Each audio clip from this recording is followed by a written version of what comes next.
خانومی حشره کشت داشتم.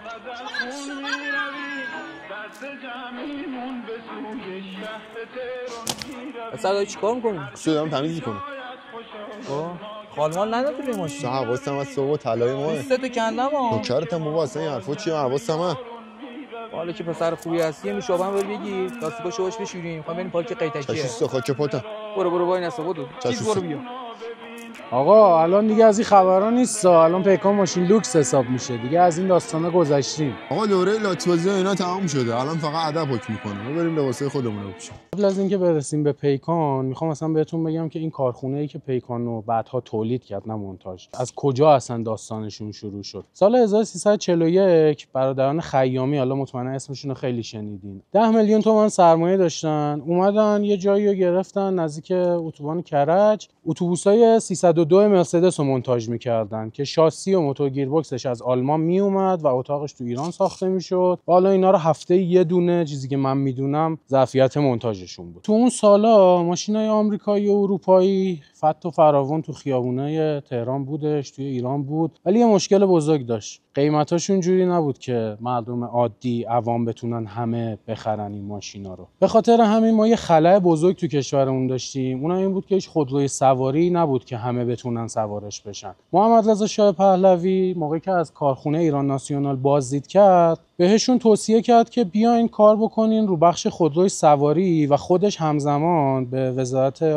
وزارت اقتصاد اون زمان دستور دادش که یه سرمایه 128 میلیون دلاری از آمریکا فراهم بکنن برای اینکه ما بتونیم خودروی سواری اینجا مونتاژ بکنیم. شخصاً با شرکت مرسدس بنز و فولکس واگن آلمان مذاکره کرد برای اینکه خودروهای اونا رو ما تو ایران مونتاژ بکنیم. ولی آلمانی‌ها این موضوع رو قبول نکردن. دلیلشون هم چی بود؟ دلیلشون این بودش که شما اصلا خودروساز نیستید. یعنی شما اصلا ظرفیت این که بخواید خودرو تولید بکنین ندارین. بعد از اون چی شد؟ رفتن سراغ اروپایی‌ها. اولین کارخونه فیات بود. فیات هم باهاش به توافق نرسیدن. شرایطش فراهم نشد برای اینکه تو ایران فعالیت بکنن. بعد از اینکه ایتالیایی‌ها با شرایط ما موافقت نکردن، رفتن سراغ انگلیس‌ها. از طریق وزارت خارجه متوجه شدن که یه شرکتی هست که داره 2 ساله یه خودروی تولید میکنه به اسم هیلمن هانتر. ولی خب به علت اینکه گفته بود دولت انگلستان تو اون زمان این خودرو آلایندگیش زیاده، حالا اون انجینی که اون زمان روی اون خودرو بوده در رابطه با موتوری که تو ایران بوده صحبت نمیکنه. شرکتی که داشت تولید میکرد یه شرکت بود به اسم رودز که خودش زیر مجموعه شرکت تالبوت بود. تالبوتی که خودش برای شرکت کرایسلر بود، تو اون زمان به کرایسلر اروپا مشهور بودش. رفتن سراغشون و مبنا بر این شد که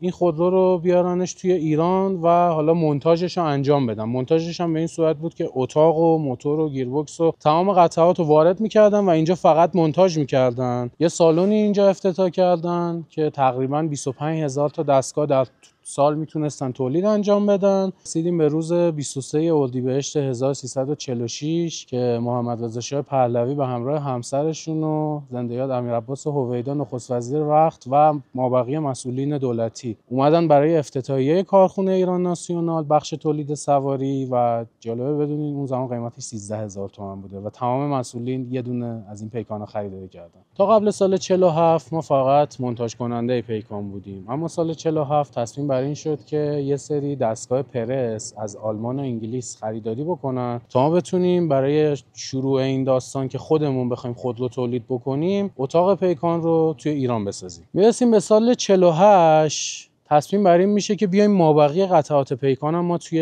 ایران تولید بکنیم.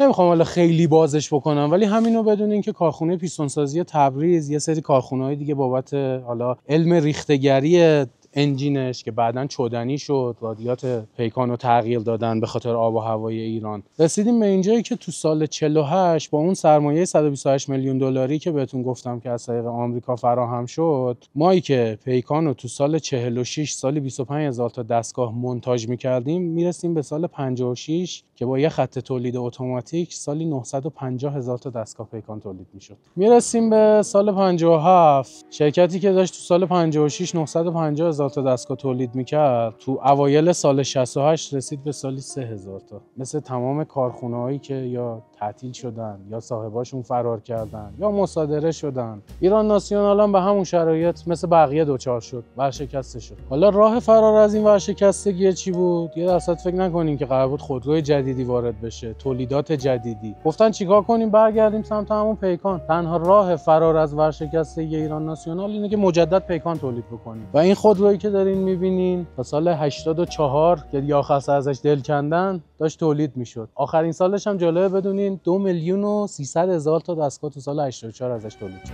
تو که نیستی از خودم بی‌خبرم، کی بیاد و کی بشه سفرم.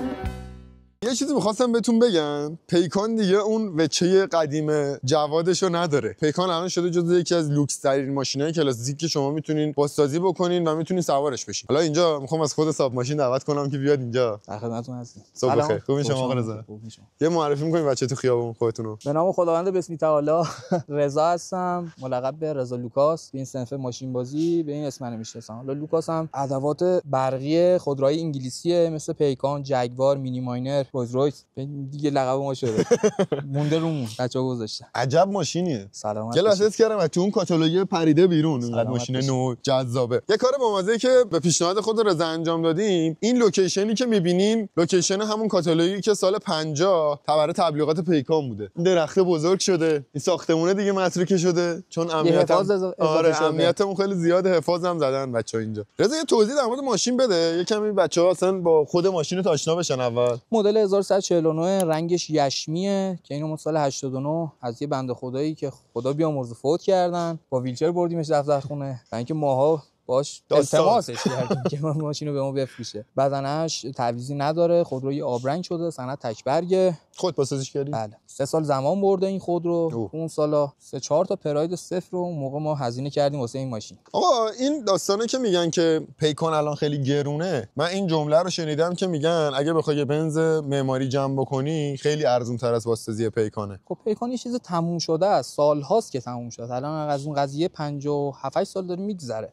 لوازماش نیست، ولی بنز شرکتی که لوازمش تولید میشه. شما هر جای دنیا بگی قالب و دستگاهشون هستن تولید میکنن. و در ضمن حضور شما که مدل 50 به پایین اعیونی ترینشه، لوکس ترینه، شکیل تره. چند تا از مدل 50 به پایینش قیمت؟ 48 و 50 تو یه سبکن و اینکه خب لوازماش نایابه و فوق العاده گرونه. مثلا جلو پنجره 140 میلیون تومان، جلو پنجره 140 میلیون تومان. بله. خب جفتی 100 تومان. فاق کوتاه داره، فاق بلند داره، یعنی داره. یه کله جلوی پیکان سپرش چنده؟ بالا 200 تومانه. یه کله جلوی پیکان الان بالا 500 تومان پولشه. چون متغیر، حالا در مورد قیمتاش صحبت نکنیم چون تغییر میکنه. ولی زیاده، خیلی به نظرم قیمتش زیاده. ولی عادیه توی پیکان این رقم‌ها عادیه. یعنی بچه‌ها هزینه میکنن دیگه اینا. سرق لاستیک بعد دوستمون معامله کرده برجستون قدیم آکبن فاسده 100 میلیون تومان. ولی خب اون میره زیر ماشین 500 میلیون رو قیمت ماشین. چیزایی توی ماشینت هست که من واقعا رو هیچ ماشینی ندیدم راستیتش. یعنی لاستیک تاریخش برای چه سالیه؟ 83 آخرین تولید دنا. آخرین سال تولید دنا، با اینکه پوسیده ولی نوعه. یعنی دیگه فکر کنم عمر لاستیکیشو از دست داده، ولی تو سعی کردی که هنوز همون. آخه من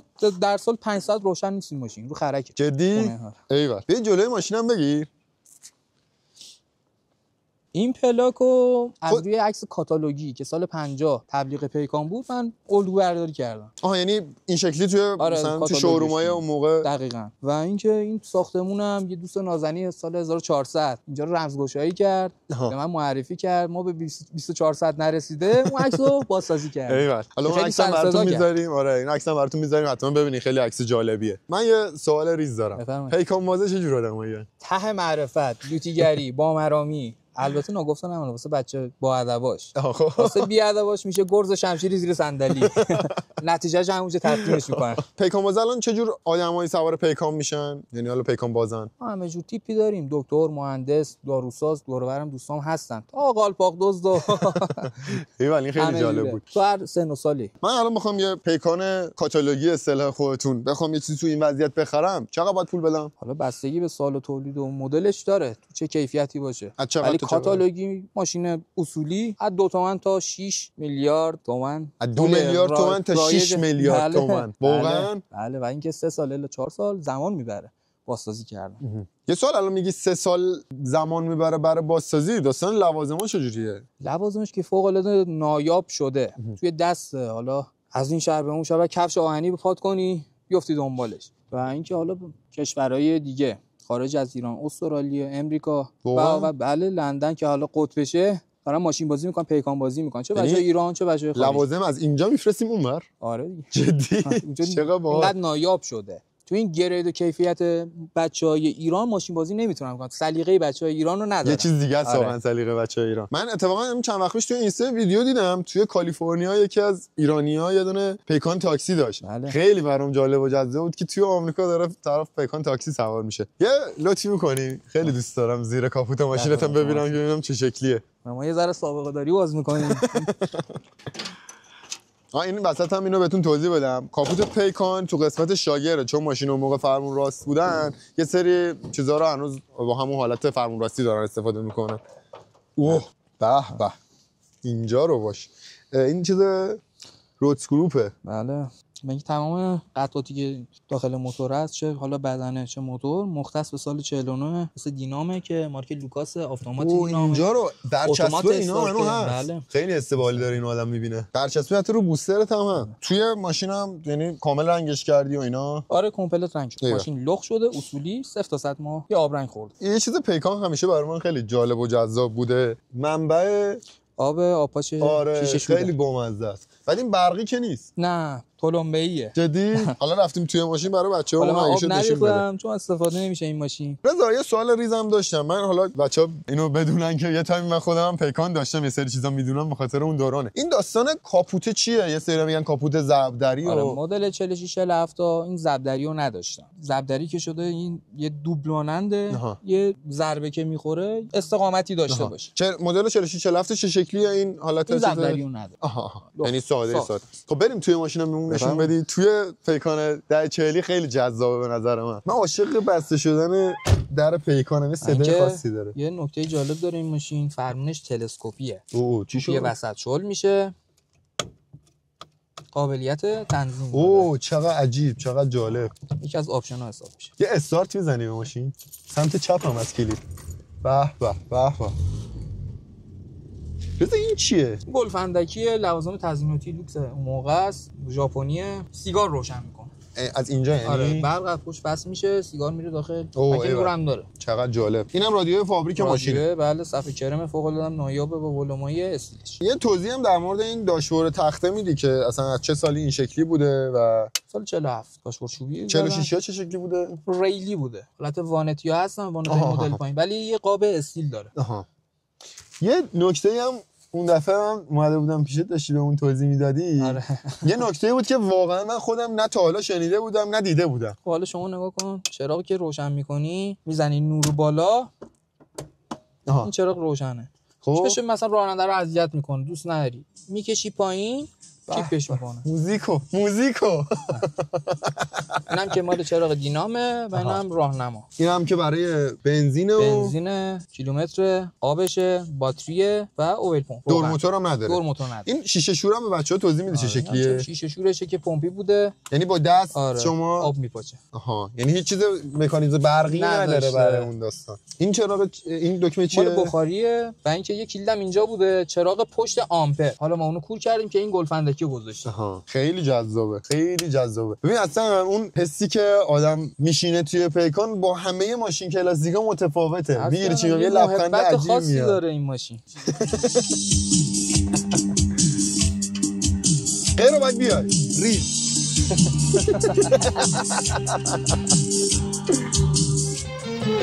شده ام من به تو پابند، اگه میشه از تو دل کم، بی تو یک دم نمیشینه رو لبام حتی یه لبخند.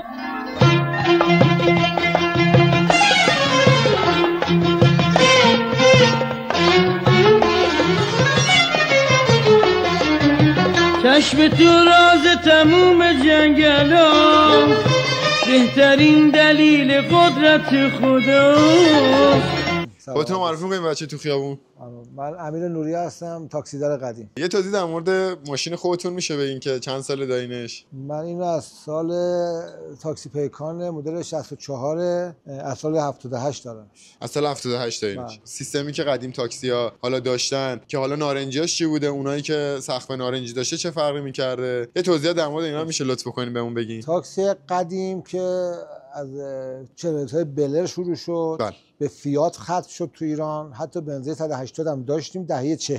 اولین سالی که تاکسی پیکان اومد رو دور سال 46 بود. بله. چراغ گرد، چراغ جلوها گرد و سیستم خیلی ساده. کلا تاکسی رو وقت تولید کردن ساده تولید کردن تا سال 59 که اصلا سازمان تاکسیرانی تشکیل شد. قبلا ما چیزی اون سازمان تاکسیرانی نداشت. سال 59 بعد از انقلاب تأسیس شد. این اتاق هم که اصطلاحاً ما میگیم اتاق کالوکسی یا تو یه صورت دیگه روایت دیگه چراغ موشی و 80 دسته تاکسی که تولید شد بعد از انقلاب این اتاق بوده. تا سال 58 59 هم موتوراش دولوکس بود، همین اتاق موتور کج، ولی از سال 60 61 به بعد یه موتور هم تخت شد. یه برهه‌ای هم سال 72 71 72 چراغ بنزین زدن و موتور پژو داشت. چراغ بنزین بود، موتور پژو. این داستان که رنگای تاکسی‌ها فرق می‌کرده چجوری بوده؟ این نارنجی‌ها از قدیم الایام تا قبل از سال تقریبا 59 ما چیزی به عنوان تاکسی خطی نداشتیم، به اون صورت نداشت. از سال 59 بعد تاکسی خطی‌ها شروع شد، برای اینکه تفاوتی ایجاد بشه هم سبز فیروزه‌ای زدن هم آبی فیروزه‌ای.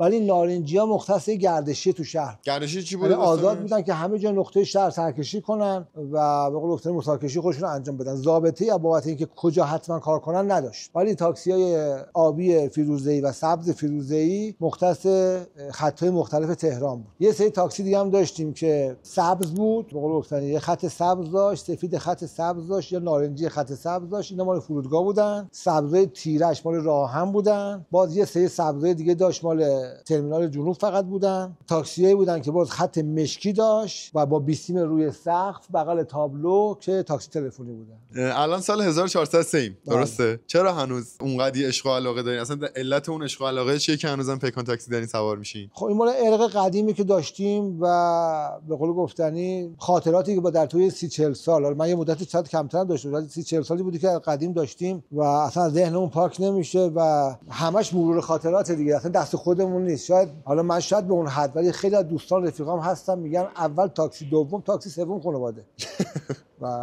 به چیزی هم که حالا ما سنمون نمیخوره ولی شنیدیم از دوستانی مثل شما که این پیکانا رو قدیم ران تاکسی‌ها خیلی بزکای خاصی داشتن، مثلا یه سری لوازمی واسه که خیلی گرون قیمت بوده. یه توضیح هم در مورد اونا میدین که اصلا کلا میتونم بگم باب ماشین بازی با تاکسی شروع شد.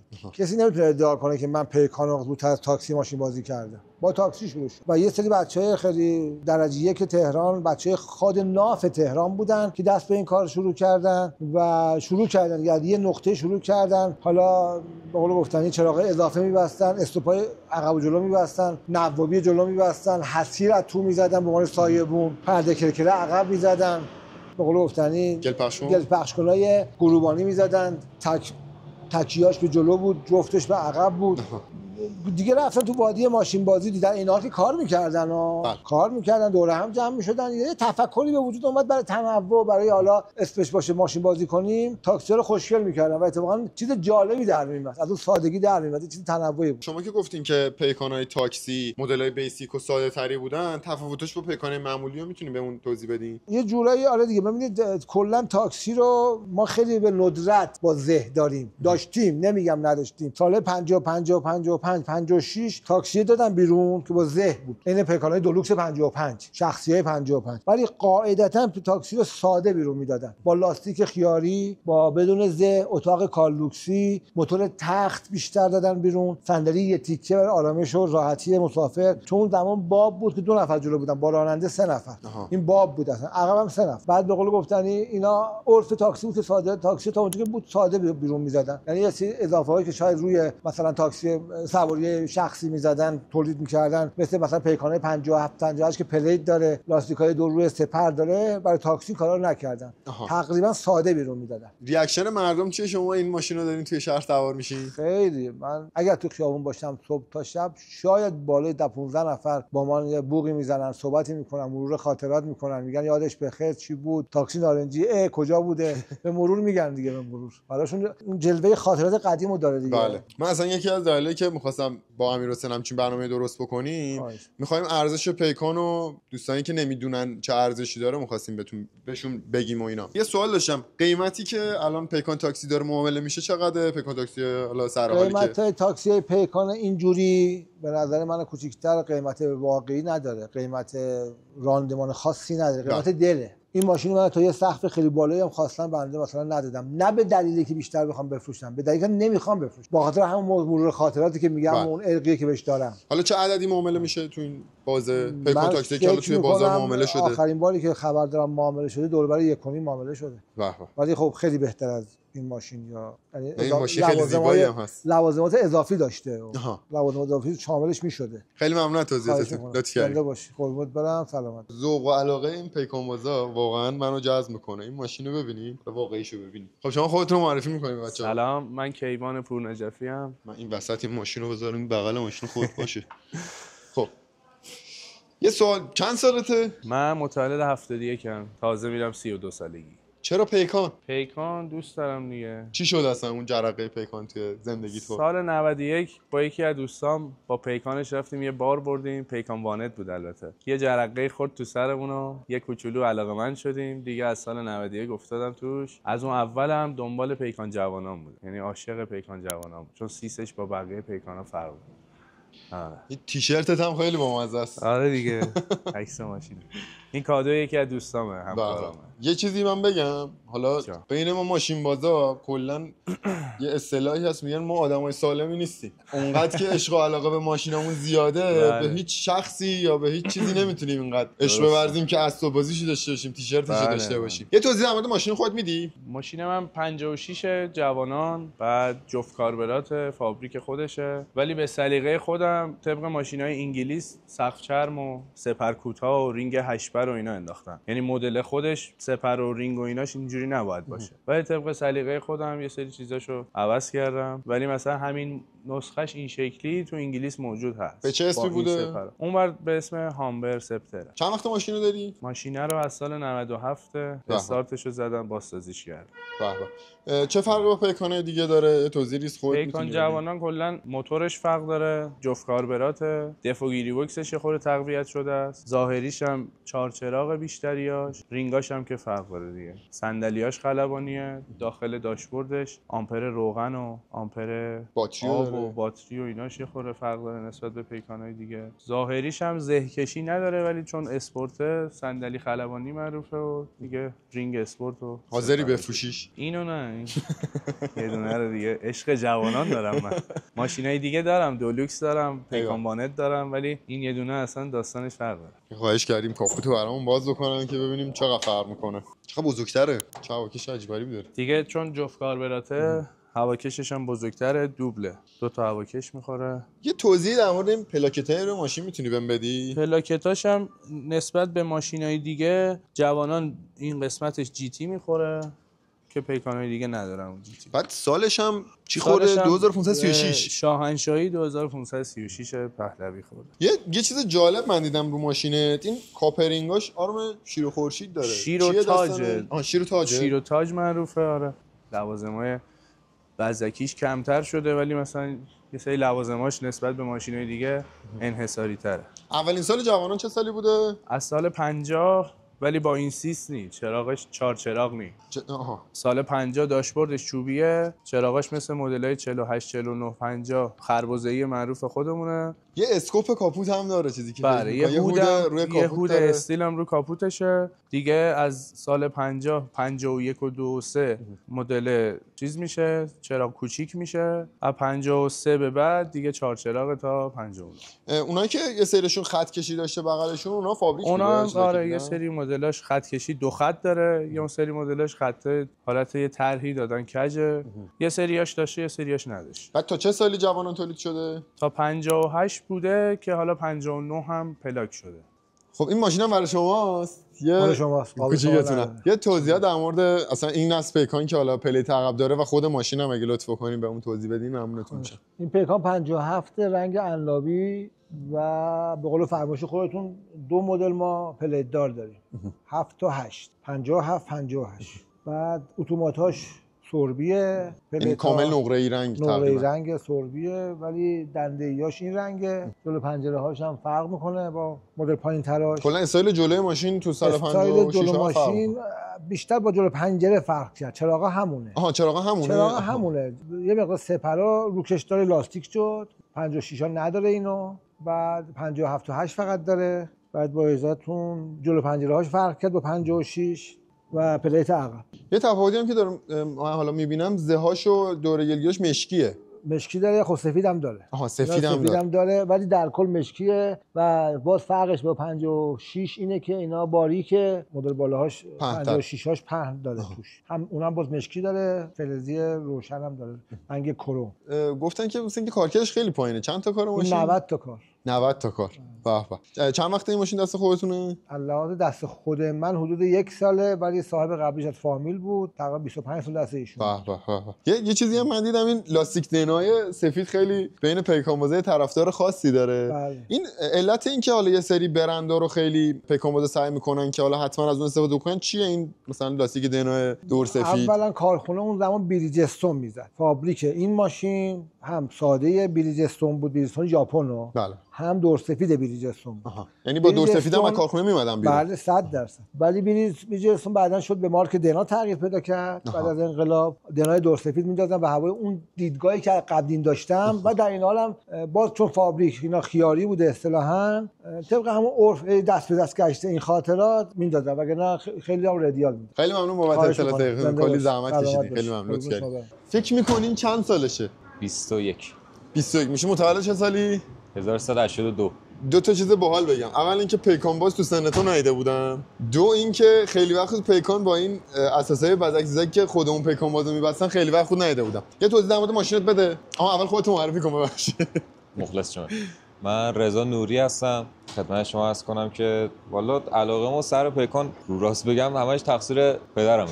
چش باز کردیم دیدیم که همش توی پیکان و اینجور ماشینایی. بعد خدمت شما عرض کنم دیگه کم کم حالا هر مخصوصا پسر بچه‌ها به ماشین چه اسباب بازی شروع میشد، تو فرش بردن و ماکت و ماشین کنترلی و این داستانا. بزرگترم که میشن دیگه میان بیشتر سمت ماشین، اکثر اسباب بازیشون فقط بزرگ میشه. آره دیگه هم علاقه پسرا اینجوریه. ما هم تو پیکان گیر کردیم دیگه. میگم بیشتر به خاطر بابام بود، سر تاکسی که داشت، سر پیکانه که داشت جابجا میکرد، بالاخره کلا ماشینی که دستش بود ما رو بیشتر علاقه‌مند کرد. یه توضیح در مورد ماشینت میدی؟ چه سالیه اصلا؟ این دولوکس مدل 56 بعد خدمت شما عرض کنم که یه سری از تاکسی بیشتر میتونم بگم 90-95% خطی‌ها در است. به جایی که نارنجی باشن تو دهه 60 فیروزه‌ای رنگ بودن. حالا با این جت یا فلش بغلش قرمز یا بعضی خطا زرد بودن. اکثر فیروزه‌ای‌ها هم تاکسی شمرون بودن. تجریش دربند، پیچ شمرون تجریش. حالا پایین شهر هم بوده، شوش شهر ری، شوش گمرک، مولوی تاکسیاش بیشتر این رنگی بودن. حالا بعضیا من شنیدم از قدیمی‌ها که مثلا یه سری خطا بازم جدا از این جتشون که رنگش تفاوت داشته، خود ماشینم فیروزه‌ایش سیرتر و روشن‌تر بوده. یه دقیقه میشه از بیرون شروع بکنیم چیزایی که روی ماشینت هست، توضیح بده که اصلا چیه. یه سری اصلا این دیتیل‌ها رو نمیدونن. من خودم هم همشون حالا درست درمون نمیدونم. اول اینکه اینا چیه روی جلو پنجره؟ این دوتا کنگره آن فوتبال هستش که بیشتر هنوزم که هنوز روز پژو و سمندا مخصوصا تو شمرون منطقه بالا شهر تهران تاکسی بازا هنوز استفاده میکنن. اون دبل هم آرم جهانگردی هستش که عرفاً وسط استفاده میشه. حالا مدل‌های مختلف داره، پایش بلندتره، کوتاه‌تره. این دبل‌های کوتاه هستش. این دوتا چیه؟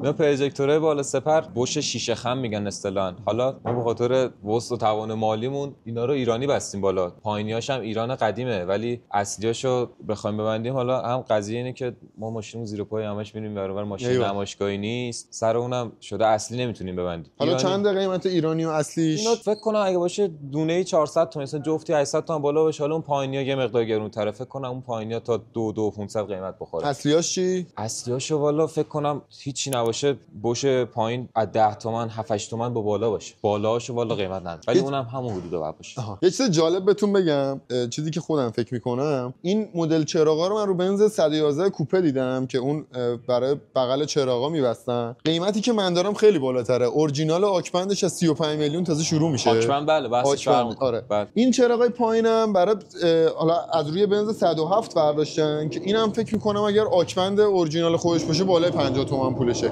یعنی اینقدر علاقه داشتن که سری اکسسوری رو با این قیمتا میبستن روی ماشینشون. یه چیز جالبم دیدم اینجا، اینا چی بوده که قدیم میبستن؟ این کارتک‌های برفاک کنه من بیشتر رو ماشین آلمانی دیدم. یه سری لوازم هم هست کلاً میشه گفت حالا هر کدومش داستان پیشینه‌ای داشته 100%، ولی یه سری چیزا هم هست واقعا دلیل خاصی نداره، رو قشنگی خیلی زیباتر میکنه ماشینو. یعنی دلیل خاصی نمیشه. آقا رو عقب ماشینو واقعا ببینید. یه سری اکسسوری هم عقب داری، اونا رو هم اگه بشه بهم توضیح بده. خدمت شما عرض کنم که این آرم هیلمن 1600 دیل، این 1600 دیل بغلش در اصل چیز قانونی شو دارم میگم. یه اونجر اینجاش میخوره برای هیلمنای اونجر. آره هیلمن اونجر 14 برای اوناست که حالا میگم اینا بیشتر تاکسی بازا عقب میزنن. آرم پلیت هستش، آرم سینی عقب، عرفن جاش اینجاست. حالا بعضی هم بوده دوتایی میزنن. اون قیمتشون چقدره این آرما؟ برام سوال شد این جلویا رو گفتی. این آرما هولوش 1500 2 تومن 3 تومن قیمتش. اونم اصلیاش از 3 4 میلیون شروع میشه به بالا. حالا این اصلی نیست ولی آره اصلیش 3 4 تومن به بالا. اونم مدل‌های مختلف داره. قضیه سری لوازمایی که جلوی ماشین بودیم گفتیم، اینم مدل مختلفه. یه مدلش هست شاید ارزشش خیلی بیشتر باشه. این چی؟ اون استاپ عقب ژاپنیه که عرفن جاش این مدل استاپ وسط بستشه و بازم معمولا پشت بوکسل بند میبندن. حالا یه سری بوکسل بند از تسمیه زیر سپر میبندن، یه سری بوکسل بند از روی سپر جای چراغ پلاک بسته میشه. این که واقعا باش چیزی رو نمیکشن، صرفا دکوریه، برای زیباییه. ولی ماشینای آلمانی فابریک همین الان فولکس پاسات‌های جدید بوکسل بند برقی دارن که از زیر میاد، پریز بغلش هم هست، با اون میشه ماشین کشید. اینم چیزیه که من حالا تو اون تایم که پیکان داشتم میدونم که چیز قیمت داریه. صندوق بیلاخی هم آره به نوع خودش قیمتی هست. چنده اینا الان چقدر شده قیمتش؟ اینا هم والا فکر کنم 1-2 تومانی باشه، واقعا اطلاع ندارم قیمتش. اینم اونا دستگیر صندوق بنزین مدل کوتاهش، یه سری 280 بلنده، اینو کوتاه. من زهو بریدم بستم اونجا. فکر کنم برای بنز مموری هم باید باشه، درسته؟ شبیه بنز مموریه اگه اشتباه نکنم. برای چه مدلی؟ اگه شما میدونین کامنت کنین برام. دمت گرم واقعا، مرسی. خیلی ماشین با سلیقه باحالی داری. ان شاءالله که روز به روزم بهترش کنی ماشینتو. یه سوال ازت پرسم. این داستان که برای خودم خیلی جذاب و بامزه بود، این که 21 سالت تو اینقدر داری پیکان بازی خفن به نظرم داری میری جلو نسبت سنت. توی همسن خود اذیت نمیشی؟ کسی اذیتت نمیکنه نسبت این موضوع؟ والا یه ذره سنمون پایین‌تر از الان که بود. چرا؟ از چند سالگی شروع کردی اصلا؟ من شروع که والا بچگی که پیکان میشستیم بریم تو ماشین بابا، ولی خودت اولین پیکان چند سالگی داشتی؟ 17 یه سال قبل از گواهینامه گرفتن که خیلی کم سوار می‌شدم به خاطر گواهینامه نداشتن، ولی تهران 28 سفید داشتم قبل از این. با اصطلاحاتش هم اصطلاحات پیکانیه. تهران 28 فکر کنم میشه مدل 60 میشه پیکان کارلوکس 63 و 4. واسه من 64 سفید یخچالی بود. بعد 1-2 سال اون داشتم، بعدش اون ماشین با این ماشین معاوضه کرد. آره سن پایین‌تر که بودیم خیلی خوب اصلا به جور حالت میگم که مثلا میشد گفت میموندن که چرا تو اصلا سوار شدنش به کنار، چرا به پیکان علاقه داری؟ ما میگفت آقا اینجوریه اونجوریه. بعد که خودشون مثلا میشستن یه دورم با ما میزدن، حال میکردن، عشق میکردن وقتی که سوار میشدیم. همون افرادی که تو همون بچگی واسهشون سوال بوده که الان من میگن پیکان سراغ نریم ما هم بخوایم بخریم. آره یعنی جذبش شدم. دانشگاه هم با این ماشین زیر پام کلا دیگه هر جا مسافرت میخوام برام با بچه‌ها میرم، هر جا میخوام برم با این ماشینی که زیر پام میرم. بیشترم تو دانشگاه خیلی واسهش سوال بود. دم مثلا کلاس‌ها ترجمه می‌شیم بیرون 10 نفر دور ماشین جمع شدن، بیشتر می‌خواستن ببینن که این واسه کی بوده این ماشین، واسه کیه. بعد من میرم سوارش میشه، فکر می‌کنم یه آدم سمبالاتری میاد، یه کسی که پیکان بیشتر بهش بیاد. یا اینطور میدن تعجب می‌کردن. جوون 20 21 ساله درش وا کرد نشست رفت. واسهشون آره خیلی جای سوال داشت. نه خیلی خوبه. ببین من حالا میگم منم از سن پایین ماشین بازی شروع کردم که کلا خیلی داستانا داشتم، ولی خیلی به نظرم عشق خوبیه و چجوری بهتون بگم ماشین بازی کلا رشته سالمیه. یعنی بهتر از اینه که بریم تو خیابون الاف چرخ مولا هزار تا کار دیگه بکنیم. ان شاء الله که موفق باشید. دمتون گرم.